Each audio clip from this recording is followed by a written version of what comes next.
हिंद दोस्तों, आज 9 अगस्त केंद्रीय कर्मी पेंशनर्स और सैनिक खबरों में सबसे पहले बात करेंगे। राज्य के आयोग से प्रस्ताव पास हुआ है। 1 करोड़ केंद्र कर्मचारियों को भी फायदा होगा। केंद्र सरकार के कर्मचारी खुश। 8 सीपीसी पर कम्यूटेशन 11 साल, इंक्रीमेंट हर साल 5%। इस पर बड़ी अपडेट है और ये पक्की खबर है। 30 जून 31 दिसंबर को रिटायर्ड को एक इंक्रीमेंट 3% का फायदा मिलेगा। इस पर बड़ी अपडेट है।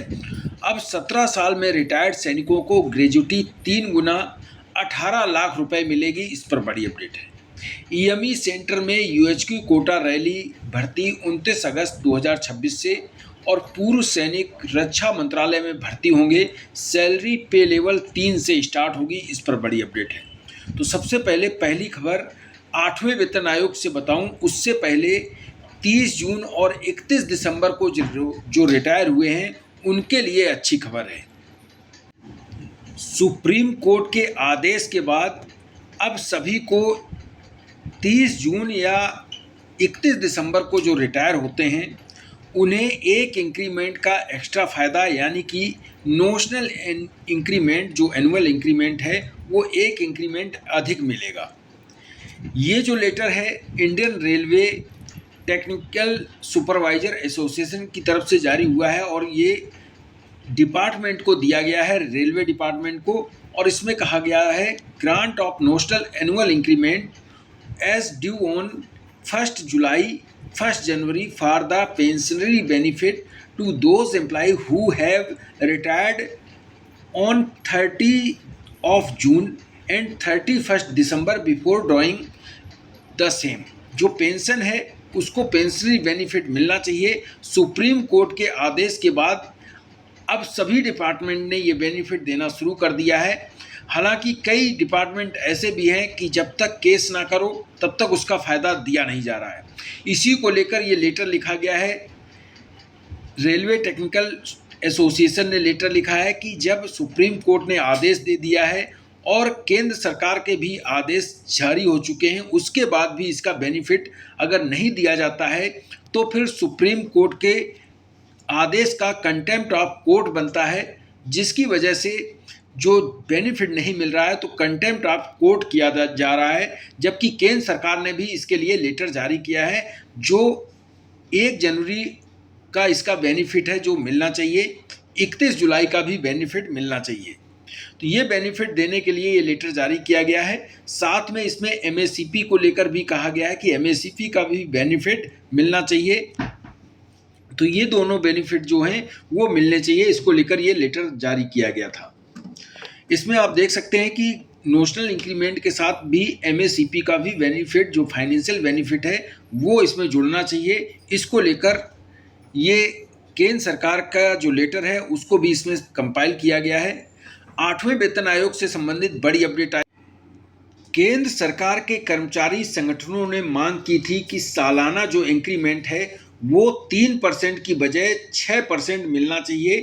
कई संगठनों ने 5% की भी मांग की है, लेकिन पश्चिम बंगाल वेतन आयोग ने 5% वार्षिक वेतन वृद्धि और 11 साल के पेंशन कम्यूटेशन बहाल करने का प्रस्ताव रखा गया है और ये आयोग ने खुद रखा है। यानी कि केंद्र सरकार के जो कर्मचारियों की मांग है वो पश्चिम बंगाल वेतन आयोग ने 5% वार्षिक वृद्धि और 11 साल कम्यूटेशन पेंशन बहाली को लेकर प्रस्ताव रखा है। इस प्रस्ताव से केंद्र सरकार के कर्मचारी भी खुश हैं, क्योंकि अगर राज्य में ऐसा लागू हो जाता है, ये प्रस्ताव पारित हो जाता है तो 5% इंक्रीमेंट सालाना और साथ में 11 साल में कम्यूटेशन बहाली का फायदा मिलेगा।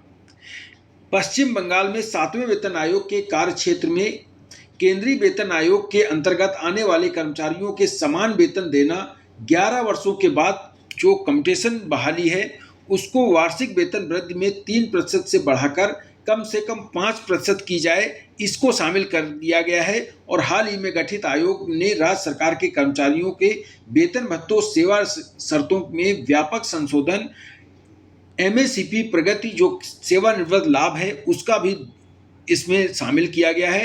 तो अब केंद्र सरकार के कर्मचारी इससे आशा ये लगा रहे हैं, अगर राज्य सरकार ने ये प्रस्ताव दिया है तो 8वां वेतन आयोग भी अपना ये प्रस्ताव केंद्र सरकार को देगा, क्योंकि 7वें वेतन आयोग में जो प्रस्ताव नहीं पारित हो पाया था वो अब केंद्र सरकार के कर्मचारियों की जो मांग है कि कम्यूटेशन बहाली 11 साल में हो और इंक्रीमेंट जो सालाना होता है 3% वो 5% या 6% हो।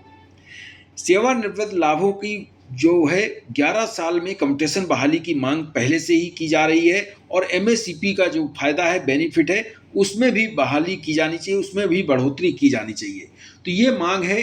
पश्चिम बंगाल वेतन आयोग ने 5% वार्षिक वेतन वृद्धि की मांग जो रखी है सरकार के सामने, ये मांग केंद्र सरकार के कर्मचारियों के लिए एक खुशी की लहर ला रही है। एक दूसरी बड़ी खबर है ग्रेजुटी को लेकर। अब जो 17 साल अगर सैनिक सर्विस करके रिटायर होता है तो उसको जो 6 लाख ग्रेजुटी मिलती है वो बढ़कर अब 18 और 19 लाख के आसपास मिलेगी। ये मांग जो की गई है 8वें वेतन आयोग में कल जो मीटिंग हुई है दिल्ली में NCJCM की तरफ से की गई है कि जो सेवानिवृत्त के बाद ग्रेजुटी की गणना 30 की बजाय 25 कार्य दिवसों के आधार पर करें, 16.5 गुना की सीमा को हटा दें, ग्रेजुटी की सीमा 25 लाख से बढ़ाकर 3 गुना यानी कि 75 लाख रुपए कर दें और संशोधित लाभों में OPS, NPS, UPS कर्मचारियों सभी को इसका फायदा दिया जाना चाहिए। ये मांग की गई है। 25 लाख जो ग्रेजुटी जो मैक्सिमम सर्विस 60 साल करते हैं उन्हें 25 लाख ग्रेजुटी मिलती है, उसे बढ़ाकर 75 लाख कर देना चाहिए। अगर जो सेना का सिपाही 17 साल में सर्विस करके रिटायर हो तो उसकी ग्रेजुटी जो 6 लाख के आसपास बनती है वो लगभग 18-19 लाख रुपए मिलेगी, अगर ये प्रस्ताव भी मान लिया जाता है। केंद्र सरकार के जो कर्मचारी हैं उनको ये फायदा दिया जाएगा अगर ये 8वें वेतन आयोग में ये प्रस्ताव माना जाता है, क्योंकि ग्रेजुटी की सीमा जो है वो बढ़ाने की मांग की गई है। कल की मीटिंग में ये मांग रखी गई है। साथ में इसमें कुछ और मांगें रखी गई हैं। 1 रैंक 1 पेंशन का फायदा सिविल नागरिक जो सिविलियन कर्मचारी हैं उन्हें भी दिया जाना चाहिए।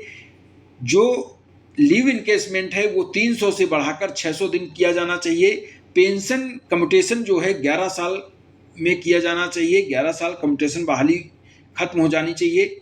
67% की जो पेंशन है वो 50% जो मिलती है वो 67% दी जानी चाहिए 50% की बजाय। तो इस तरह से ये मांगें रखी गई हैं आयोग के सामने। आयोग इस पर विचार करेगा और उसके बाद ही कुछ इस पर निर्णय लेगा।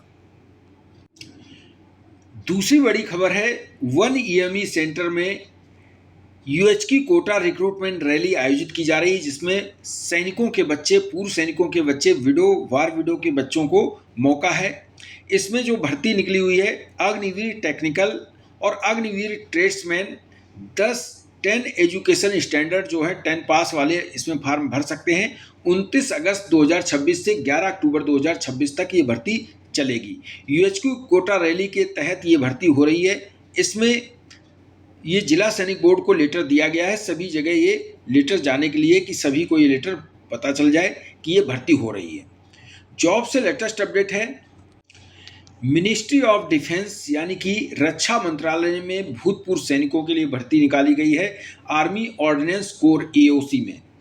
ये भर्ती जो है ग्रुप C के पदों पर भर्ती है। इसमें कई तरह के पद हैं, जिसमें कि ग्रुप C के पद जो हैं टोटल 2615 पदों पर भर्ती निकाली गई है। इसमें भूतपूर्व सैनिकों को जो कोटा है ग्रुप C के पदों पर, उसमें भूतपूर्व सैनिक 10% कोटा रिजर्व है। जो डिसेबल एक्स सर्विसमैन हैं उनके लिए 4.5% रिजर्वेशन रखा गया है। तो पूरी डिटेल वीडियो मैंने बनाई हुई है, जिसने नहीं देखा है वो ज़रूर देख लें। कैसे फार्म भरे जाएंगे, कब से फार्म भरने शुरू हुए हैं और लास्ट डेट क्या है। ये थी जानकारी। इस वीडियो में इतना ही। थैंक यू, जय हिंद।